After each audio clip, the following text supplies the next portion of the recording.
أما بعد أعوذ بالله من الشيطان الرجيم بسم الله الرحمن الرحيم ولا تهنوا ولا تحزنوا وأنتم الأعلون إن كنتم مؤمنين صدق الله العظيم.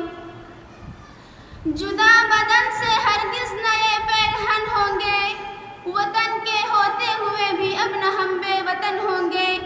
مطالبہ کبھی ہجرت کا ہم سے مت کرنا، یہیں جئیں گے مریں گے یہیں دفن ہوں گے. مشفق و مکرم اساتذہ کرام، معزز سامعین کرام اور میری عزیز بہنوں، آج کے اس تاریخی جشن یوم آزادی کے موقع پر ہندوستان کے گوشے گوشے اور چپے چپے میں مختلف تنظیموں، مختلف اداروں، اسکولوں اور کالجوں میں، مکتبوں اور مدرسوں میں، چوک اور چوراہوں میں، پارکوں اور گلیوں میں غیر معمولی دھوم دھام سے آزادی کا جشن منایا جا رہا ہے. غلام ہندوستان کی داستان اور آزادی کی کہانیاں سنائی جا رہی ہے.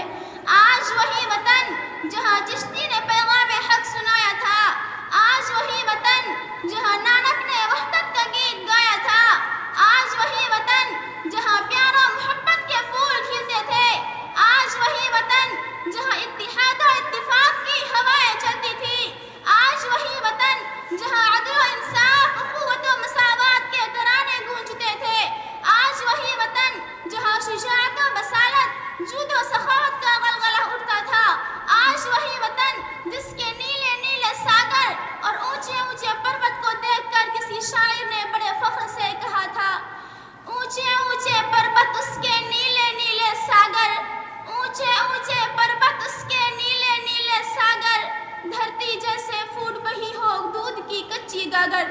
معزز سامعین کرام، آج خوابوں کا ہی دیش ہندوستان فرقہ پرستی کی آگ میں جل رہا ہے، نفرت و تعصب کی شعلوں میں جھلس رہا ہے.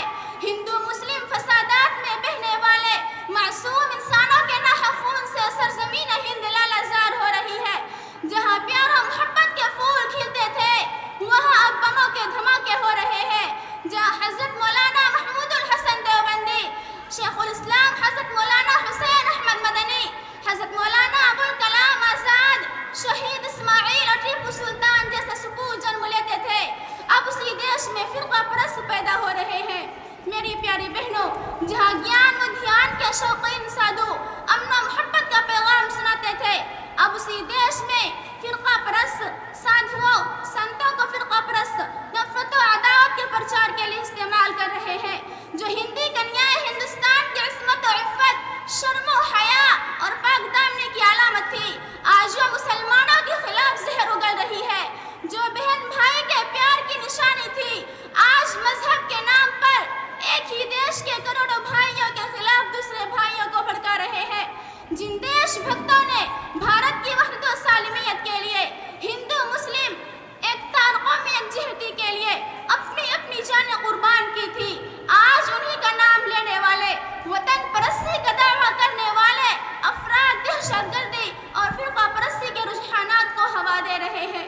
معزز سامعین کرام، صدیوں کی غلامی کے بعد بڑی جد و جہد اور قربانی کی بدولت ہمارا ملک ہندوستان 15 اگست 1947 عیسوی میں انگریز بھیڑیے کے پنجے سے آزاد ہوا تھا. طویل تاریکی کے بعد آزادی کا سورج ملک ہندوستان میں طلوع ہوا تھا. ہمارے دیش کے ہندو مسلم رہنماؤں نے ناقابل برداشت مصائب و آلام جھیل کر اور اپنا عیش و آرام تج کر کے آزادی کی نعمت حاصل کی تھی، اور بہت سوچ سمجھ کر سیکولرزم کا راستہ اختیار کیا تھا کہ مختلف ادیان و مذاہب، نظریات و عقائد کے حامل کروڑوں ہندوستانی خود مختاری و آزادی کی حقیقی دولت سے سرفراز رہے. دستوری طور پر ہر مذہب کے ماننے والوں کو فکر و عمل کی آزادی حاصل رہے، شہری حقوق، قانونی و عدالتی سہولیات حاصل رہے. لیکن کسے معلوم تھا کہ آزاد ہندوستان وطن پرست مسلمانوں کے لیے جہنم کا شعلہ زن گڑھا بنا دیا جائے گا. سیکولرزم کا سہانا سپنا دکھا کر مسلمانوں کو بھارتی کرنے کی کوشش کی جائے گی اور اسلام کا نام لینے کے جرم میں ان کو فساد کی بھٹی میں جھونک دیا جائے گا. مسلمانوں کی عبادت گاہوں اور مقدس مقامات پر مندر ہونے کا بے ثبوت اور بے دلیل الزام لگا کر حملہ کیا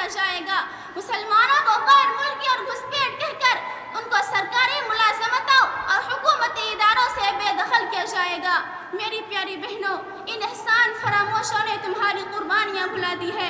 نفرت و عداوت نے ان کے ذہن و دماغ کو سوچنے کی صلاحیت سے محروم کر دیا ہے، ورنہ تو ہندوستان کا چپا چپا ہمارا احسان مند ہے. ہمالیہ کی سربلندیاں تمہارے عظمتوں کی گواہ ہے. مالابار اور سندھ کے ساحل تمہارے قدموں کو بوسہ دے چکے ہیں. انہی وادیوں میں مجاہدین کے لشکر ٹھہرتے تھے. گنگا اور جمنا بھی تمہاری پاک بازی کی امین ہے. اپنی تقریر کو ان اشعار کے ساتھ ختم کرتی ہوں.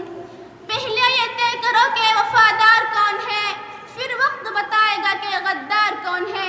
آج تم کل کی ہر ایک بات بھلا بیٹھے ہو، قصہ خانے کی حکایات بھلا بیٹھے ہو.